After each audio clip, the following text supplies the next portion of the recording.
Everybody, I'm George from Ireland. Well, thank you for coming back to my channel. This is about student loans in South Britain. Now, much of what I've got to say would also apply to Northern Ireland, to Scotland, and to Wales. The Republic of Ireland, we don't have such a severe problem with this.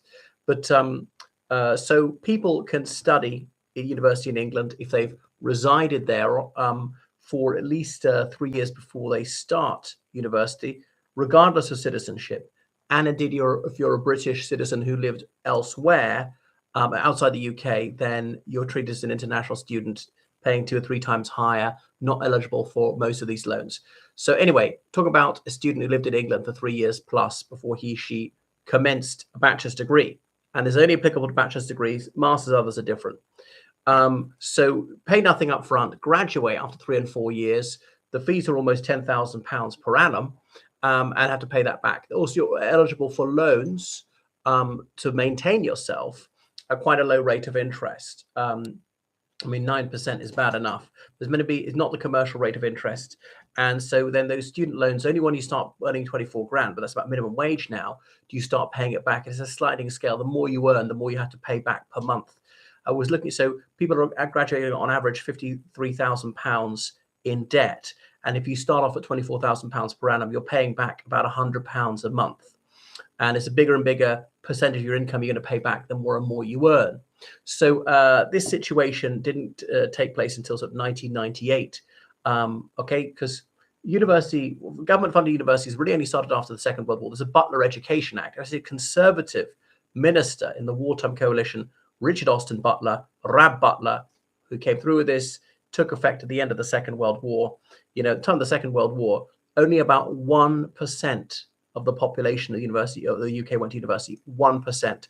Now, there were others who went to other tertiary education, but it wasn't university. It wasn't degree bearing, getting whatever qualifications. By 1964, it was 4%. By 1980, it was 10%. By about the year 2000, it was about 20%. And now it's 50%. It's touched 50%. And I think it's fallen slightly. At one stage, 50% of all youngsters were going on to university, which is preposterous. Almost all post-school education called university, and huge dropout rates. 140 universities in the United Kingdom. So it's about 120 of those are in England. And the worse the university, the higher the dropout rate. Oxford and Cambridge, very, very difficult to get into. Only about 1% of people fail to graduate.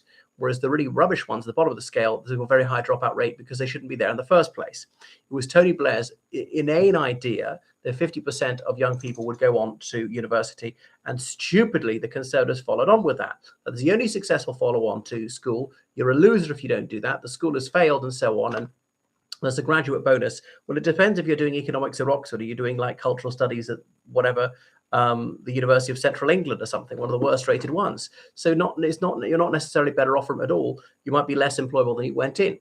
But there's a consensus this current situation is untenable. Okay, because people are graduating with the job market worse than ever before. Salaries are much below where they were in real terms a generation ago. Mortgages are harder to come by. Taxes are rising. The cost of living is going up.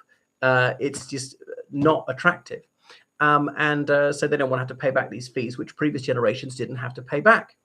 And even if you drop out of university, I think you still owe for the years you had. So it's not a good situation. It's only ever going to get worse. No wonder people feel they can't afford to have children.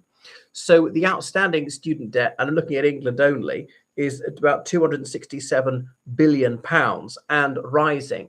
It's very confusing. There's plan 1, plan 2, plan 3, plan 4, plan 5. I don't understand the particulars of all of them.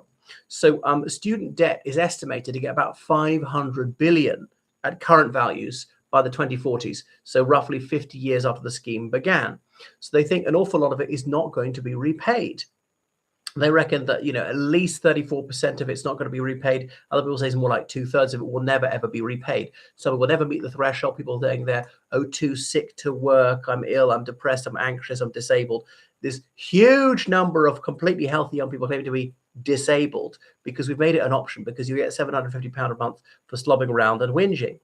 And, you know, why do we never have this in previous generations? You get out to work. You can work. You get a staff. Get off your ass, stop being so bloody pathetic and work. And we're not helping you. And that's it. You've got to survive. Do you think they do this in countries with rapidly growing economies like India or China? Or even some of the Asian tigers even not growing that fast anymore, like Japan or South Korea or Taiwan? No, there'd be none of that nonsense. Anyway, especially when people jobs are not physically demanding, and blind people can work, and deaf people can work, wheelchair bound people who work full time, Down syndrome people work full time. It's absolutely preposterous.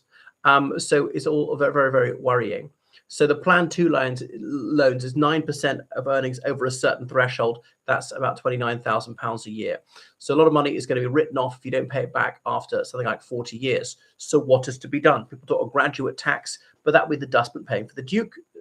So if you graduate and do a very badly paid job, then you're still going to have to pay whatever tax. The very wealthy people who didn't graduate, well, they're still benefiting from your education.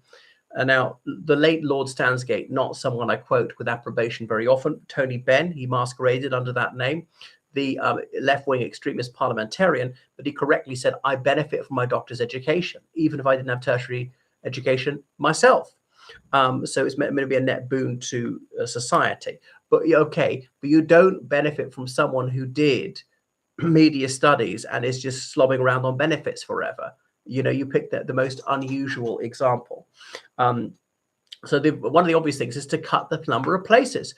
We don't need 50% of youngsters doing this. And under the last Labour government, they said nurses don't have to pay university fees. Sensible decision. And then the Conservative Liberal Democrat coalition brought back in fees for nurses. Well, you can guess what happened to the number of people wanting to go into nursing. It fell, and that to be more immigration. Let's be frank, some things are more useful than others. Medicine, maybe engineering, architecture, IT, or whatever, economics. That's more of a boost to the economy and the general public than some things like, drama or history, which I studied.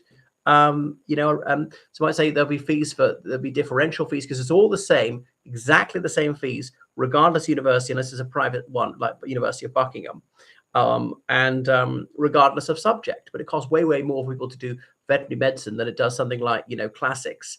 Remember a maths teacher saying he needed a blackboard. That's it. Don't need any fancy equipment.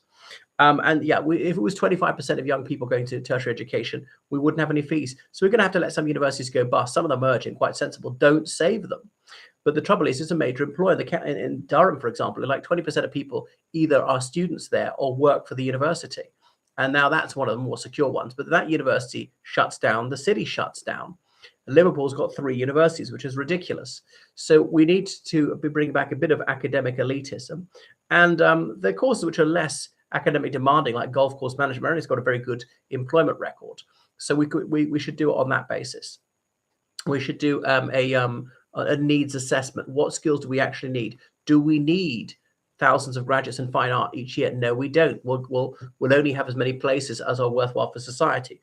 Or the German model with good apprenticeships and far fewer university places, something like that. It is a myth that the more graduates we have, the more it boosts the economy. I don't want to be down the level of Chad or Afghanistan.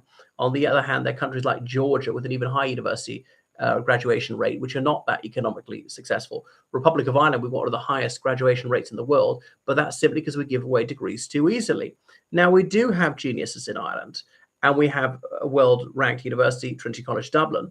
But we also have bad universities, and we also have mediocre students getting degrees that they shouldn't get.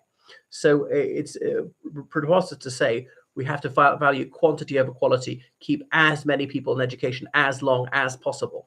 So yeah, my model is to go back to far fewer places, but they say it's politically unacceptable. Now in Scotland, it's a little bit different as well. But so all these high tax, education is a right. Well, you should pay for an education, pay for your own degrees as well, which I've done. All right. Thanks for watching my channel. Make sure you subscribe on Patreon, then PayPal, georgecullen7@gmail.com. Goodbye.